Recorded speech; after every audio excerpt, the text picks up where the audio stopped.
नमस्कार दोस्तों, स्वागत है आप सभी का एक बार फिर से आपके अपने YouTube चैनल एग्री पढ़ाई में।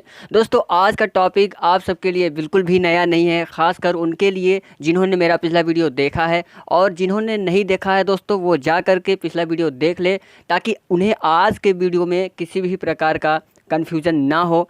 क्योंकि दोस्तों, आज का जो हमारा टॉपिक है वो पिछले वीडियो के टॉपिक से ही जुड़ा हुआ है। कहने का मतलब ये है, पिछले वीडियो के टॉपिक में जो हमने आपको बताया था, आज हम वही चीज़ बताएंगे उससे आगे। तो चलिए दोस्तों, जान लेते हैं कि हमने पिछले वीडियो में क्या क्या पढ़ा था। हमने पिछले वीडियो में आपको बताया था कि श्वसन क्या होता है, यानी कि पौधों और जंतुओं में श्वसन किस तरह से होता है, हमने आपको इसके बारे में बताया था। और फिर बताया था कि स्पेशली पौधों में कैसे श्वसन का क्या अर्थ होता है, यानी पौधे किस तरह से श्वसन करते हैं, और श्वसन की विधियाँ क्या होती है, यानी कि उनमें श्वसन की कौन कौन से तरीके होते हैं। उसके अंतर्गत मैंने आपको बताया था कि पौधों में श्वसन की दो विधियाँ होती है। पहला जो होता है दोस्तों, वो होता है एरोबिक यानी कि ऑक्सी श्वसन, और दूसरा होता है एनारोबिक यानी कि अनऑक्सी श्वसन। इन तीनों टॉपिक के बारे में दोस्तों मैंने आपको डिटेल में बताया था, यानी हमने इन तीनों टॉपिक के बारे में डिटेल में चर्चा कर लिया था। आज के वीडियो में जो हम बताने वाले हैं आपको दोस्तों, वो है कोशिकीय श्वसन की क्रिया विधि। देखिए दोस्तों, ये जो टॉपिक है यानी कि कोशिकीय श्वसन की क्रिया विधि जो है, वो इन तीनों टॉपिक के बाद वाली क्रिया है। और इसमें हम चर्चा क्या करते हैं दोस्तों, यानी कि कोशिकीय श्वसन की क्रिया विधि का क्या मतलब है। कोशिकीय श्वसन की क्रिया विधि का मतलब है कि पौधों की कोशिकाओं में श्वसन की क्रिया कैसे होती है। तो दोस्तों देखिए, मैं आपको बता दूं, तो चलिए जानते हैं कि पौधों में जो कोशिकीय श्वसन होती है उसकी क्रिया विधि कैसे होती है। तो देखिए, पौधों में जो श्वसन की क्रिया विधि होती है दोस्तों, उनके 3 चरण होते हैं। कहने का मतलब ये है कि जो पौधों में श्वसन होती है वो 3 चरणों में पूरी होती है। पहला चरण क्या होता है दोस्तों, जो पहला चरण होता है हम उसको ग्लाइकोलाइसिस का नाम देते हैं। ये देखिए, ये जो पहला चरण है ये है ग्लाइकोलाइसिस। और जो दूसरा चरण होता है दोस्तों, उसको हम क्रेब्स चक्र या क्रेब्स साइकिल कहते हैं। और जो तीसरा चरण होता है वो होता है इलेक्ट्रॉन परिवहन तंत्र या ईटीएस। ठीक है दोस्तों, यानी कि पौधों में जो कोशिकीय श्वसन होता है, उनकी कोशिकाओं में जो श्वसन होता है वो 3 चरणों में पूरी होती है। और अब इन तीनों चरणों के बारे में दोस्तों हम डिटेल में स्टडी करेंगे, लेकिन जो आज का वीडियो है दोस्तों, उनमें हम केवल ग्लाइकोलाइसिस के बारे में चर्चा करेंगे। जो आज की वीडियो है दोस्तों, उनमें केवल हम ग्लाइकोलाइसिस के बारे में चर्चा करेंगे, डिटेल में चर्चा करेंगे और जानेंगे कि ग्लाइकोलाइसिस होता क्या है, इनकी प्रक्रिया के अंतर्गत क्या क्या घटनाएं घटती हैं। और सबसे पहली बात दोस्तों, कि मैं आपको बता दूं कि ग्लाइकोलाइसिस जो है ये श्वसन की, यानी कि पौधों में श्वसन की पहली फेज होती है, जो पहली चरण होती है वही वो जो है वो ग्लाइकोलाइसिस होती है। तो चलिए दोस्तों, डिटेल में जानते हैं कि ग्लाइकोलाइसिस क्या है, या पौधों के श्वसन की जो पहली चरण है वो क्या है। तो दोस्तों, सबसे पहले मैं आपको एक बात बता दूं कि जो ग्लाइकोलाइसिस होता है, ग्लाइकोलाइसिस वो प्रक्रिया होती है दोस्तों, जो ग्लाइकोलाइसिस होता है दोस्तों, अब हम सबसे पहले जानेंगे कि ग्लाइकोलाइसिस होता क्या है। ग्लाइकोलाइसिस वह प्रक्रिया होती है जिसमें हरे पेड़ पौधे के ग्लूकोज पूरी तरह से ऑक्सीकृत होकर पायरुविक अम्ल के 2 अणु का निर्माण करते हैं। कहने का मतलब ये है दोस्तों कि जो हरे पेड़ पौधों का अपना भोजन होता है ग्लूकोज, वो ऑक्सीकृत हो जाता है किसमें, पायरुविक अम्ल में। यानी कि जो ग्लूकोज होता है पौधों का, वो ऑक्सीडाइज हो जाता है किसमें, वो ऑक्सीडाइज हो जाता है दोस्तों पायरुविक एसिड में। और ये दोस्तों पायरुविक एसिड जो है एक प्रकार का यौगिक होता है। कहने का मतलब ये है दोस्तों, आपको ग्लाइकोलाइसिस की डेफिनेशन बता दें कि ग्लाइकोलाइसिस वह प्रक्रिया होती है जिसमें हरे पेड़ पौधे के ग्लूकोज पूरी तरह से ऑक्सीकृत होकर पायरुविक अम्ल के 2 अणु का निर्माण करते हैं। और इस घटना को हम क्या कहते हैं दोस्तों, इस घटना को हम ग्लाइकोलाइसिस का नाम देते हैं। इस क्रिया को या इस प्रक्रिया को हम ग्लाइकोलाइसिस का नाम देते हैं। ठीक है दोस्तों, और सबसे पहले मैं आपको एक बात बता दूं दोस्तों कि जो ग्लाइकोलाइसिस की प्रक्रिया होती है उनमें और भी घटनाएं घटती हैं। उनमें क्या क्या घटनाएं घटती हैं, चलिए हम उसके बारे में जानते हैं। देखिए, इस क्रिया को हम ईएमपी पैथवे भी कहते हैं। और इसमें ग्लूकोज में संचित ऊर्जा का, इसमें जो है इस क्रिया को ईएमपी पैथवे भी कहा जाता है। इसमें ग्लूकोज में संचित ऊर्जा का 4% भाग जो होता है वो मुक्त होकर के NADH2 में चली जाती है और जो शेष 96% ऊर्जा होती है वो पायरुविक अम्ल में संचित हो जाती है। इसको हम सबसे पहली बात दोस्तों कि हम जो ग्लाइकोलाइसिस प्रक्रिया है उसको हम EMP पैथवे कहते हैं। इसको EMP पैथवे इसलिए कहा जाता है दोस्तों क्योंकि इसका फुल फॉर्म जो होता है वो होता है इम्बडेन मेयर हाफ पार्नस। इसका जो फुल फॉर्म होता है दोस्तों वो होता है इम्बडेन मेयर हाफ। ठीक है, ये 3 साइंटिस्ट थे दोस्तों जिन्होंने ग्लाइकोलाइसिस के बारे में बताया था, उन्हीं के नाम पर इनको हम EMP पैथवे कहते हैं, यानी कि इम्बडेन, मेयर हाफ और पार्नस। ये 3 साइंटिस्ट थे जिन्होंने बताया था कि ग्लूकोज के अणु जो होते हैं वो पूरी तरह से ऑक्सीकृत होकर के वो पायरुविक एसिड यानी कि पायरुवेट या पायरुविक अम्ल के 2 अणुओं का निर्माण करते हैं और इसी घटना को हम ग्लाइकोलाइसिस कहते हैं। ठीक है दोस्तों, और इसमें क्या क्या घटनाएं घटती हैं ग्लाइकोलाइसिस में, चलिए उसके बारे में हम चर्चा करते हैं। और इसमें होता क्या है दोस्तों, यह संपूर्ण क्रिया जो होती है यानी यह संपूर्ण क्रिया जो होता है दोस्तों, माफ़ कीजिए, ये जो संपूर्ण क्रिया है यानी कि जो ग्लाइकोलाइसिस की क्रिया है यह पौधों की कोशिका के कोशिका द्रव्य में संपन्न होती है। दोस्तों मैं आपको बता दूं कि ये कोशिका द्रव्य क्या होता है। पौधों में जो है, पौधों की कोशिकाओं में एक तरल पदार्थ होता है, वो सेमी सॉलिड होता है, कहने का मतलब आधा तरल होता है और आधा ठोस होता है। उसको हम क्या कहते हैं, उसको हम साइटोप्लाज्म का नाम देते हैं, उसको हम कोशिका द्रव्य का नाम देते हैं। और इन्हीं कोशिका द्रव्य में ये सारी घटनाएं घटती हैं। ग्लाइकोलाइसिस की प्रक्रिया, जब भी आपसे पूछेगा दोस्तों क्वेश्चन कि ग्लाइकोलाइसिस की प्रक्रिया कहाँ पे होती है, तो आप सीधा सीधा जवाब देंगे कि ग्लाइकोलाइसिस की प्रक्रिया जो है वो कोशिका द्रव्य में होती है। और इसका मुख्य कारण क्या होता है दोस्तों, देखिए सवाल पैदा होता है कि ग्लाइकोलाइसिस की प्रक्रिया कोशिका द्रव्य में ही क्यों होती है। तो मैं आपको बता दूं दोस्तों कि जो ग्लाइकोलाइसिस की प्रक्रिया होती है उनके होने के लिए जो एंजाइम ज़रूरी होते हैं वो आपके कोशिका द्रव्य में ही पाए जाते हैं। कहने का मतलब कि जो एंजाइम इन ग्लाइकोलाइसिस की प्रक्रिया को करने में शामिल होते हैं या फिर जिनके बिना ये प्रक्रिया संभव नहीं है, वो एंजाइम कोशिका द्रव्य में पाए जाते हैं। इसलिए नेचर या प्रकृति ने इन घटनाओं को कोशिका द्रव्य में ही जो है शामिल कर दिया ताकि वो एंजाइम इस घटना को अंजाम दे सके। ठीक है दोस्तों, यानी कि इससे हमने जाना इस टॉपिक में कि जो ग्लाइकोलाइसिस की प्रक्रिया होती है वो कोशिका के कोशिका द्रव्य में संपन्न होती है। और क्या घटना घटती है दोस्तों ग्लाइकोलाइसिस में, यह क्रिया ऑक्सी और अनॉक्सी दोनों प्रकार की होती है।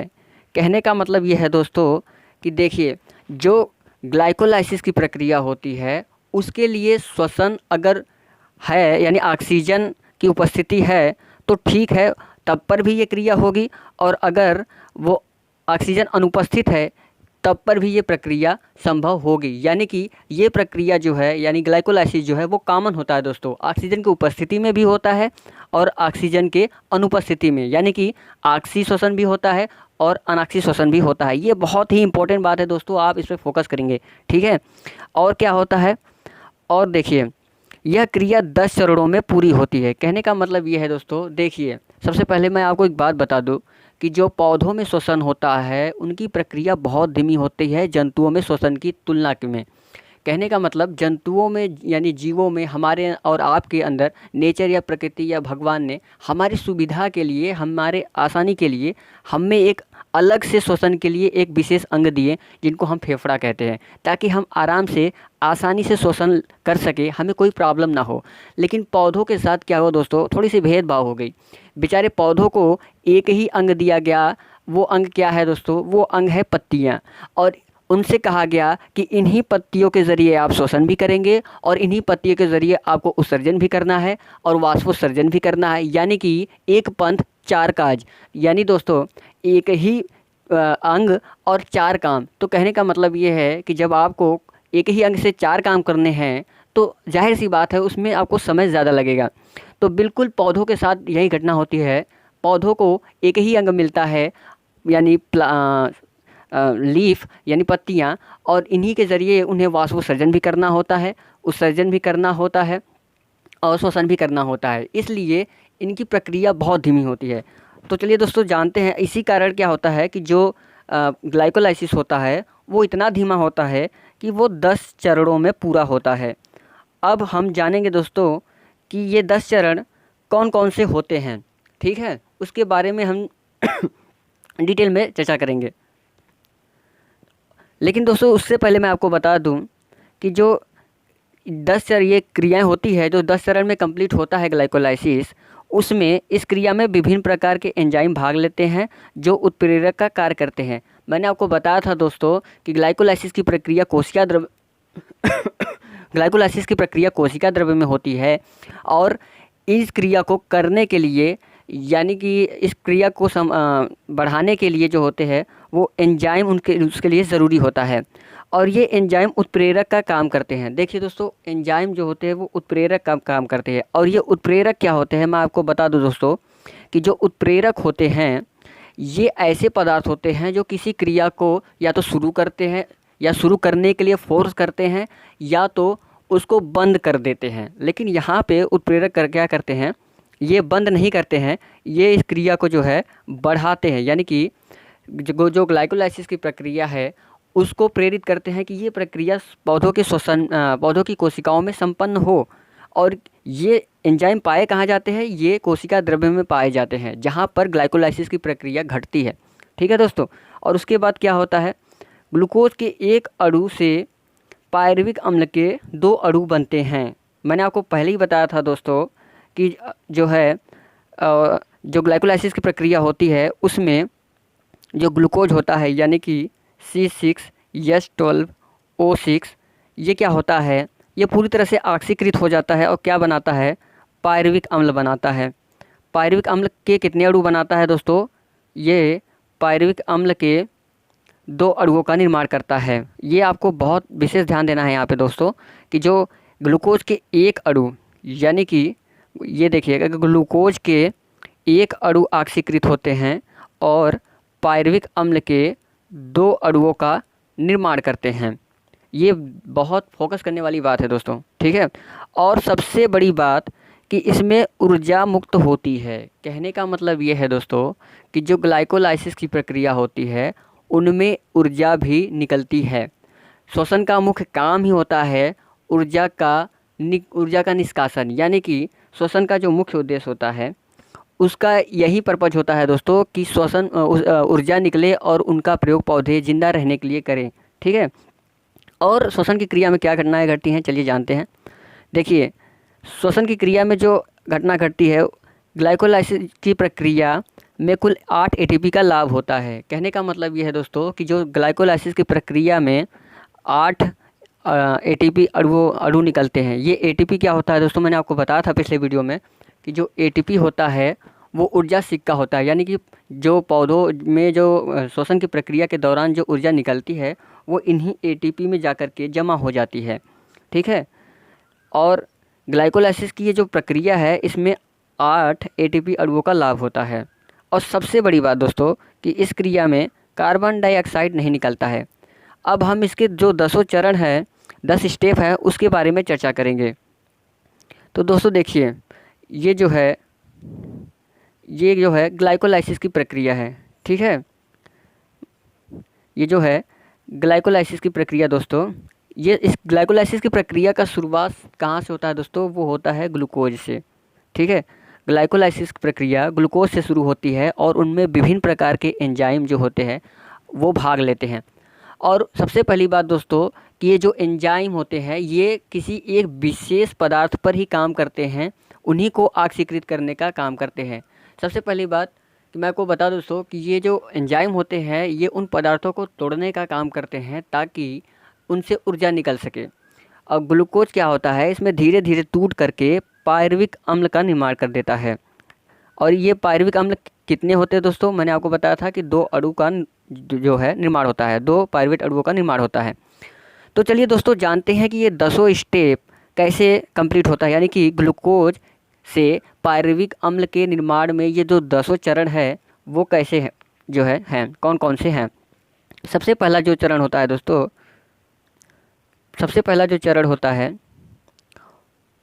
वो होता है ग्लूकोज से ग्लूकोज 6 फास्फेट, का निर्माण होता है। और उसमें कौन भाग लेते हैं दोस्तों? उसमें हेक्सोकाइनेज एंजाइम भाग लेते हैं। ये करते क्या है दोस्तों कि ये ग्लूकोज के अणु को ग्लूकोज 6 फास्फेट में तोड़ देते हैं। देखिए दोस्तों, दिल हो या ग्लूकोज, ठीक है, टूटेंगे तो उसमें से ऊर्जा निकलती ही है। कहने का मतलब ये है दोस्तों कि संसार में जितनी भी वस्तुएं हैं, कोई भी पदार्थ हो, अगर वो टूटता है तो उसमें से एनर्जी का जो है एनर्जी का निष्कासन होता है। तो ग्लूकोज के साथ भी ऐसा ही होता है। जब ये हेक्सोकाइनेज एंजाइम ग्लूकोज को तोड़ते हैं बेचारे को, तब ये क्या करता है, इसमें से एनर्जी निकलती है। और वो एनर्जी किस रूप में निकलती है? एटीपी के रूप में निकलती है।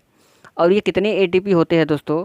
ये होते हैं 2 एटीपी। यानी कि जितनी बार ग्लूकोज टूटता है उतनी बार 2 एटीपी अणुओं का निष्कासन होता है। अब ये ग्लूकोज 6 फास्फेट में हेक्सोकाइनेज एंजाइम की सहायता से टूटते हैं।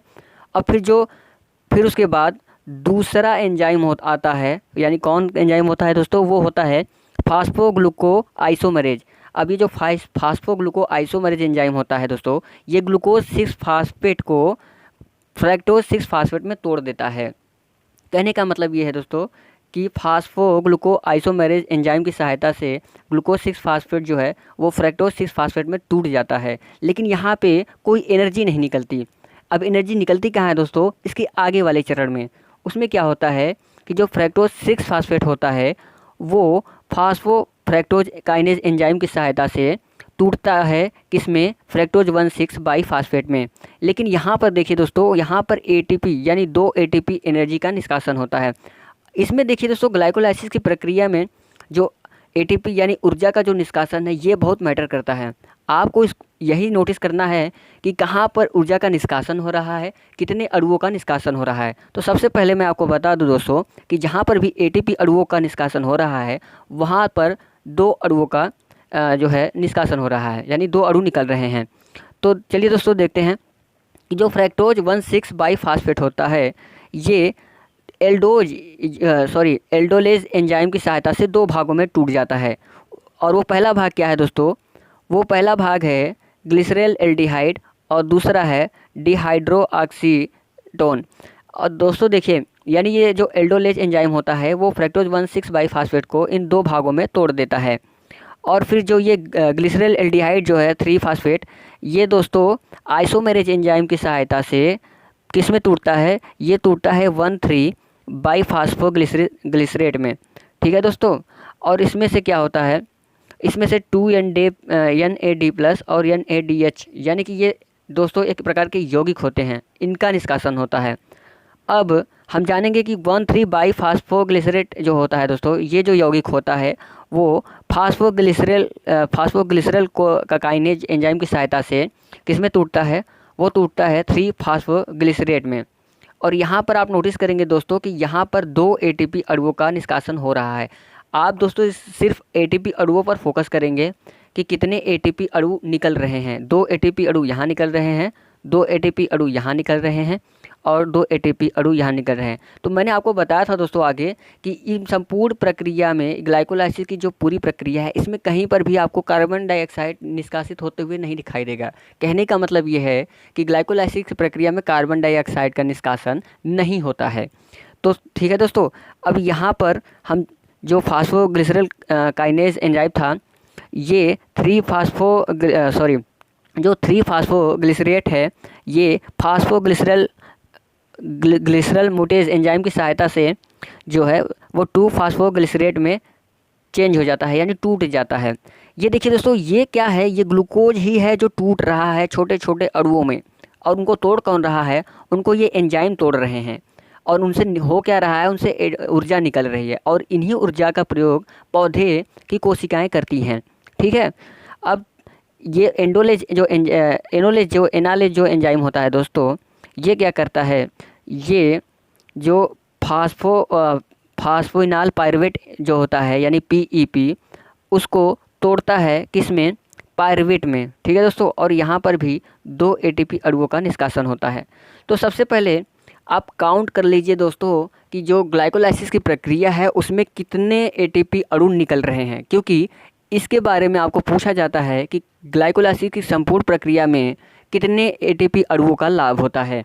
तो मैं आपको बता दूं दोस्तों, ये देखिए, आप काउंट अगर करते हैं इस चीज़ को, ठीक है, अगर आप काउंट करिए यहाँ पे तो 2 एटीपी अणु यहाँ निकलते हैं, 2 एटीपी अणु यहाँ निकल रहे हैं और 2 एटीपी अणु यहाँ, और लास्ट में जो है दोस्तों वो 2 एटीपी अणुओं का निष्कासन हो रहा है। तो अगर हम काउंट करें तो 2 एटीपी अणु यहाँ जो है, ये माफ़ कीजिएगा, 2 एटीपी अणु यहाँ निकल रहे हैं दोस्तों, 2 2 4 2 6 2 8, यानी कि टोटल 8 एटीपी अणुओं का निष्कासन हो रहा है। और यही 8 एटीपी अणुओं का लाभ भी होता है ग्लाइकोलाइसिस की प्रक्रिया में।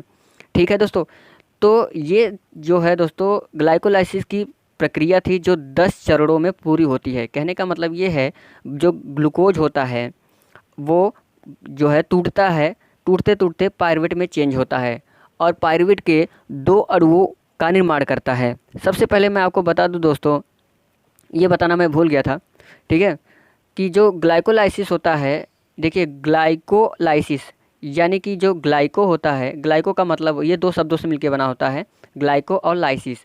ग्लाइको का मतलब होता है दोस्तों ग्लूकोज से, ठीक है, या कार्बोहाइड्रेट से, और लाइसिस का अर्थ होता है टूटने से। ठीक है, जो ग्लाइको होता है उसका अर्थ होता है ग्लूकोज से, ठीक है, और जो लाइसिस का अर्थ होता है वो होता है ब्रेक यानी कि टूटने से। यहाँ पर क्या हो रहा है कि ग्लूकोज जो है वो पूरी तरह से टूट रहा है, किसमें, वो टूट रहा है दोस्तों पायरुविक एसिड में, यानी कि पायरुविक अम्ल में। तो दोस्तों मैं आशा करता हूँ कि आप समझ गए होंगे कि जो ग्लाइकोलाइसिस है वो क्या है। एक बार मैं फिर से आपको रिवीजन करा देता हूँ कि जो ग्लाइकोलाइसिस होता है वो ग्लूकोज से पायरुविक अम्ल के बनने की प्रक्रिया होती है। ठीक है, अब हम जान लिए दोस्तों कि जो ग्लाइकोलाइसिस होता है वो क्या होता है। अब हम आपको इसे एक डायग्राम के ज़रिए यानी कि चित्र के ज़रिए आपको बताएंगे कि ग्लाइकोलाइसिस की प्रक्रिया और उसके बाद वाली प्रक्रिया क्या क्या है। ठीक है, तो चलिए दोस्तों देखते हैं।